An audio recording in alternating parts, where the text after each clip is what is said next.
BJP అధికార ప్రతినిధి భానుప్రకాష్ రెడ్డి ఉన్నారు. ఏమంటే చెప్పండి, వారాహి డిక్లరేషన్ పేరుతో పవన్ కళ్యాణ్ మాట్లాడబోయే అంశం ఏముంటుందని అందరూ ఎదురుస్తున్నారు. మీరు ఎలా ఎదురుచూస్తున్నారు? మీరు ఏమి ఎక్స్పెక్ట్ చేస్తున్నారు ఆయన యొక్క ప్రసంగం నుంచి? ఖచ్చితంగా లోక కళ్యాణం కోసం ఈరోజు పవన్ కళ్యాణ్ గారు దీక్ష 11 రోజులు దీక్ష చేపట్టడం జరిగింది. సనాతన ధర్మానికి సంబంధించిన సనాతన ధర్మానికి ఒక బోర్డు ఉండాలని చెప్పి వారు చెప్పడం జరిగింది.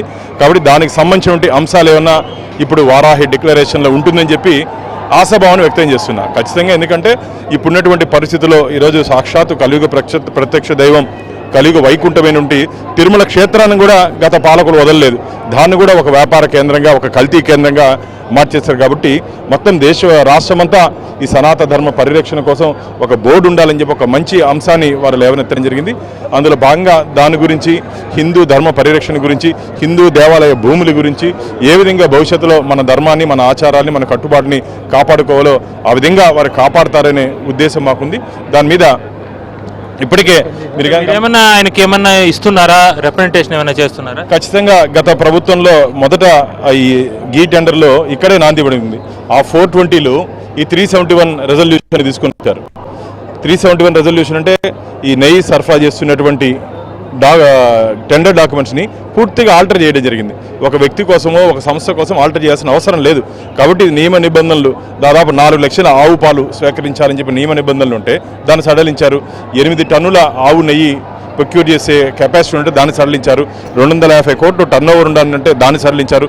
3 సంవత్సరాలు ఆ డైరీ మెయింటైన్ చేసే సర్టిఫికెట్ ఉండాలంటే దాన్ని సడలించారంటే సడలింపులు ఎవరి కోసం, ఎందుకోసం చేశారు? కల్తీ చేశారా, కల్పించారని చెప్పి శ్రీవారి భక్తులందరూ ఆందోళన చెందుతున్నారు ఈరోజు. కాబట్టి వాస్తవాలు తొందరలోనే బయటపడతాయి. పూర్తిగా ఈరోజు దీనికి పునాది ఆ రోజే పడింది. ఈరోజు ఈ కల్తీకి పునాది 2028-12-2019 ఆ రోజు ఎవరున్నారు అధికారంలో?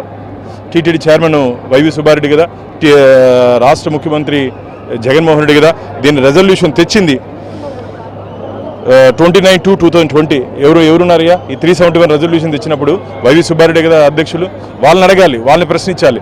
మసి మామీద బూసి ఆనందం పొందే రాక్షస మనస్తత్వం వైసీపీ నాయకులది. ఈరోజు అడుగుతున్నారు అందరూ, ఎందుకు దీని మీద ముఖ్యమంత్రి చంద్రబాబు నాయుడు గారు బయటపడ్డారని. ఎస్, ఒక రాష్ట్ర ముఖ్యమంత్రిగా 5 కోట్ల మంది ఆంధ్రులకి కస్టోడియన్గా శ్రీవారి పవిత్రతను కాపాడాలనే ఒక ఉద్దేశంతో గత ప్రభుత్వం చేసినట్టు తప్పిదానాన్ని ప్రజల ముందు, భక్తుల ముందు తీసుకొని వచ్చారు. దాంట్లో తప్పులేదు.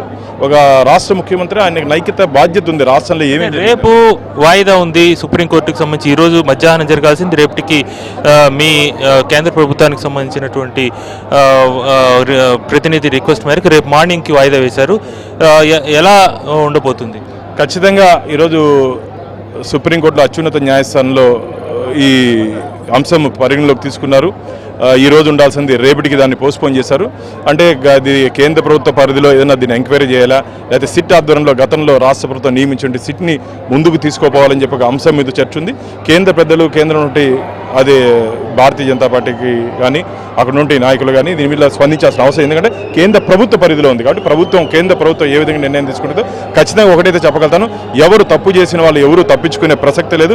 అందరినీ భగవంతుడి ముందు, శ్రీవారి భక్తుల ముందు నిలబెడతాం. ధర్మమే గెలుస్తుంది. స్వామివారి పట్ల అపచారం, అన్యాయం చేసిన వారిని ఖచ్చితంగా తొందరగా